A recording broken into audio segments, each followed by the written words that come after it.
Olá a todos, sejam bem-vindos a mais um vlog. Hoje quero-vos falar sobre a PlayStation 5 Pro, que acabou de ser anunciada oficialmente pela PlayStation, pelo próprio arquiteto das consolas da Sony, o Mark Cerny.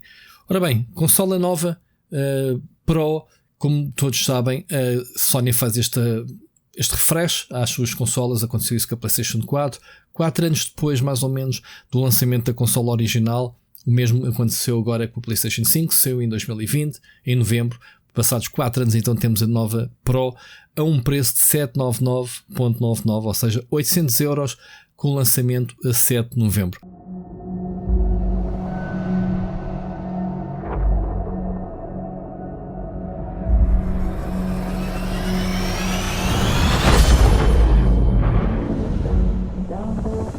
Tenho estado aqui atento à nossa comunidade do Discord e a consola, obviamente, o preço não é o que era esperado. Se calhar íamos pensar que a consola seria cara, mesmo sendo 500, 600 euros.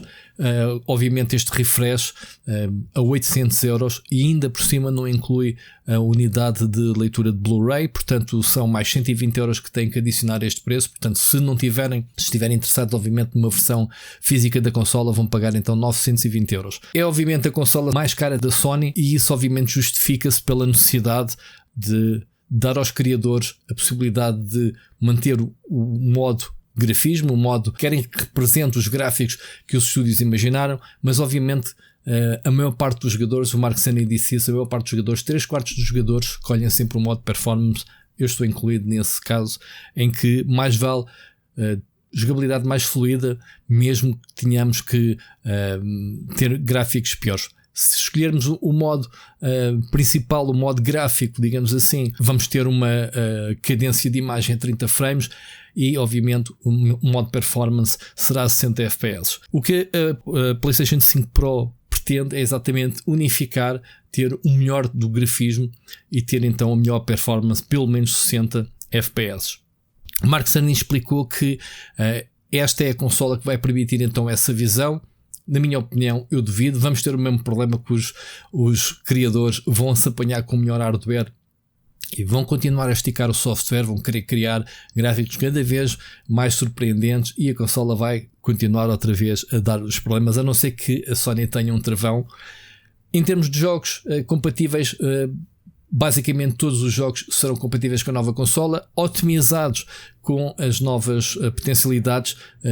Obrigam obviamente as editoras a submeter os jogos a um teste ou uma certificação oficial, e obviamente que desde os jogos todos que foram lançados da PlayStation 5 como também da PlayStation 4 podem ser melhorados através do hardware da PlayStation 5 Pro. Em termos técnicos, tenho aqui a cábula. Mark Cerny diz que então o GPU foi atualizado com mais de 67% nas suas unidades de computação.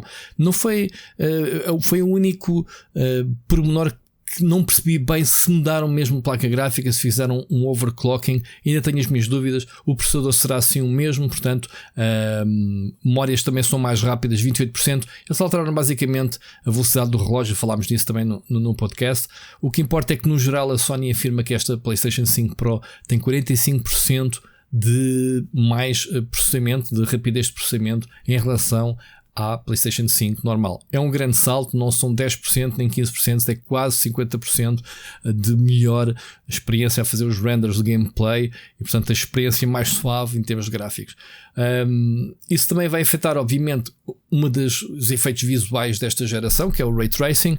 Portanto, o Ray Tracing avançado vai permitir maior iluminação dinâmica, vai oferecer o dobro dos efeitos e por vezes o triplo, diz Mark Cerny, em relação à PlayStation 5 convencional. Uma das coisas que se falava também nos rumores era o sistema de upscaling, um bocadinho como a Nvidia e a AMD já nos oferecem no PC. A Sony vai ter então o seu PlayStation Spectral Super Resolution, obviamente utiliza Machine Learning para fazer upscaling de imagens, significa que vamos ter gráficos mais detalhados, obviamente ajudados pela computação de inteligência artificial, portanto Machine Learning, aquilo que já se faz também nas televisores, portanto melhorar a imagem através da inteligência artificial. Como eu disse, 8.500 jogos são possíveis de serem otimizados na PlayStation 4. Será então algo que os próprios developers, os estúdios, terão que fazer então essa submissão, essa certificação para a PlayStation, e obviamente isso poderá ser uma mais-valia para os jogadores que ainda têm muitos jogos da PlayStation 4 e que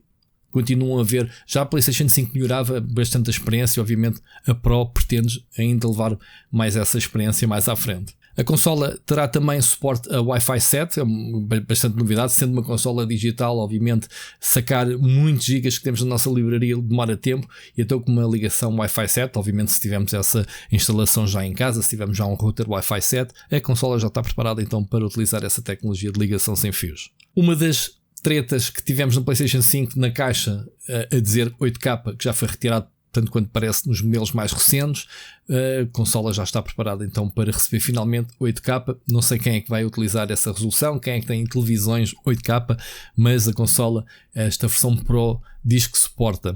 Já foram também divulgadas uma lista de jogos que suportam já a PlayStation 5 Pro. A Ubisoft foi logo a primeira a chegar-se à frente a dizer que o Assassin's Creed Shadow, que está para sair, está otimizado já para a PlayStation 5 Pro. Jogos novos assim no futuro, o próximo Dragon Age também estava nesta lista, mas obviamente que temos todo o catálogo de first party da Sony que vai estar otimizado para a PlayStation 5 Pro, Spider-Man 2, Final Fantasy VII Rebirth, um third party também que vai estar otimizado, Last of Us 2, Horizon Forbidden West, Ratchet & Clank, Gran Turismo 7 e depois também outros jogos third party como o Elden Ring, o Hogwarts Legacy, enfim, vários jogos que se vão chegar à frente muito provavelmente para receber esta certificação e estarem preparados para correr na PlayStation 5 Pro. Como podem ver também pelo design da consola, em termos estéticos, está muito parecido com a PS5 Slim, que foi lançada recentemente. Tem aquelas 3 faixas que muitos brincam a dizer que é uma consola patrocinada pela Adidas, e portanto é uma consola que podem tirar também as tampas facilmente, podem trocar, e então a unidade de Blu-ray pode ser adquirida à parte e pode ser encaixada nesta consola. Também é compatível com a unidade, com o leitor Blu-ray da versão Slim. Se tiverem a consola e estiverem para trocar, podem trocar de um para o outro, que é o mesmo leitor. Outro pormenor bastante importante, e provavelmente isso que encareceu o preço da consola, é que agora temos um modelo com 2 TB de SSD. Obviamente 1 TB a mais do que a versão original é bastante importante. Obviamente, como eu disse, consola totalmente digital, 2 TB, e portanto 1 TB a mais sempre é bastante bom em relação aos jogos que instalamos, sobretudo se tiverem em conta que vão instalar jogos como o Call of Duty, que vos vai limpar quase 1/5 do vosso espaço livre, 200 GB provavelmente vão ter que instalar. Como eu disse, muita gente está contra este preço. Eu também pessoalmente acho que é um preço exagerado, mas como eu disse no podcast, é uma consola que não vos vai obrigar, obviamente, a trocar. Não há nenhum jogo da PlayStation 5 Pro que não seja também compatível com a PlayStation 5 normal. Vamos ter melhorias gráficas, muito provavelmente vai ser uma diferença muito grande se tivermos se calhar 2 jogos, as 2 consolas lado a lado e experimentarmos. Eles fizeram um bocadinho esse apanhado, realmente melhora bastante. Não é algo que justifique provavelmente mudarmos, nós que já temos uma PlayStation 5, comprarmos uma PlayStation 5 Pro. Obviamente que esta consola é para apanhar muita gente que ainda precisa de ser convertida da PlayStation 4. Este convite a dizer, olha, os jogos da PlayStation 4 correm na Pro ainda melhores, é exatamente isso que a Sony pretende, converter uma grande percentagem de jogadores que estão na PlayStation 4 e que ainda precisam de comprar uma PlayStation 5. Aqueles que têm aquela mentalidade se calhar não compro já a PlayStation 5 normal e vou esperar pela Pro. Aí está ela, é mais cara sim senhora, mas é obviamente uma análise que tem que ser feita entre comprar uma PlayStation 5 normal, uma Pro, ou eventualmente comprar uma PlayStation 5 em segunda mão, que se calhar muitas vão agora aparecer à venda, uma vez que muita gente vai querer fazer então migrar para a PlayStation 5 Pro e pretendem amortizar esse valor vendendo a PlayStation 5 normal. Portanto, é uma consola mais cara. Eu não sei se a consola vai vender bem ou não. A gente vai ver números quando ela for então lançada no mercado. Eu estou bastante curioso para ver a recepção geral. Obviamente que o choque inicial é sempre este. É uma consola muito cara, mas obviamente que a PlayStation 5, quando foi anunciada e lançada, também era cara para a altura. E portanto, a expectativa dos preços, obviamente que jogar videojogos é uma atividade cara. Infelizmente os jogos são caros, as consolas são caras. Mas pronto, isto é uma consola premium. No mundo dos telemóveis existem versões versões standard e Pros. Ainda agora vimos o anúncio do novo iPhone 16, em que a diferença de um telemóvel para o outro podem ser quase 1000 euros, se compararmos a versão base com a versão Pro Max. Entre a memória mais baixa de armazenamento interno e a de 1 terabyte, por exemplo, é uma diferença muito grande de preço. E portanto, o que importa é que existem produtos para todos os bolsos. Obviamente cada um escolhe aquilo que quer, aquilo que pode adquirir. Esta PlayStation 5 Pro acaba por ser um bocadinho por aí, que é, temos duas opções. A Sony vai ter as duas consolas do mercado, a versão Slim e a versão Pro, e cada um vai escolher obviamente a consola que mais se adequa obviamente aos seus rendimentos e àquilo que pode comprar.